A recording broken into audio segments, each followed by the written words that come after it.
Yo Mithila Yo Mithila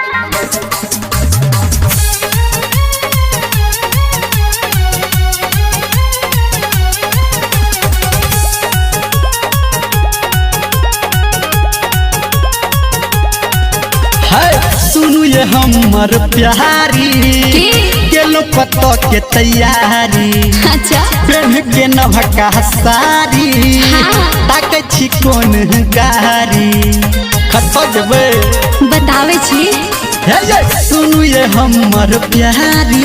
बोलो ने गेलो पतो के तैयारी पेन के नभका सारी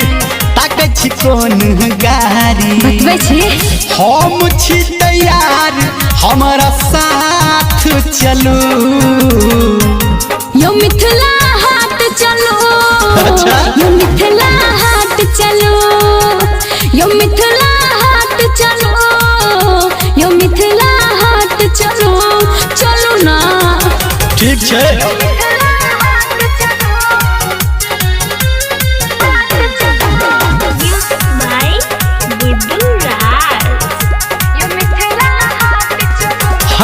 मिथिला हाट के छोरू चक्कर भेटत को तो भनसा घर करुण हमारा से एना झगर लागे कि खर्चा के डर खर्चा के ने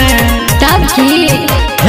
मिथिला हाट के छोरू चक्कर भेटत को तो भनसा घर करुण हमारा से एना झगर लागे कि खर्चा के डर बाजू कोसी बरज के बढ़िया काट चलू यो मिथिला हाट चलो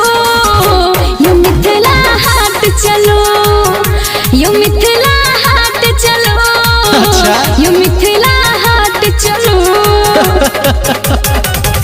Yo मिथिला हाट चलो मां गायत्री रिकॉर्डिंग स्टूडियो हाट चलो Yo मिथिला हाट चलो है मिथिला हाट में आहा की करब पानी वाला नाव पर चढ़बे ओ तो जाके आहा झगड़ब आप नहीं हो आहा से लड़बे कसम से अच्छा मिथिला हाट में आहा की करब पानी वाला नाव पर चढ़बे ओ तो जाके आहा झगड़ब आप नहीं हो आहा से लड़बे कहे निर्मलिया एक लाट चलू यो मिथिला हाट चलो यो मिथिला हाट चलो चलू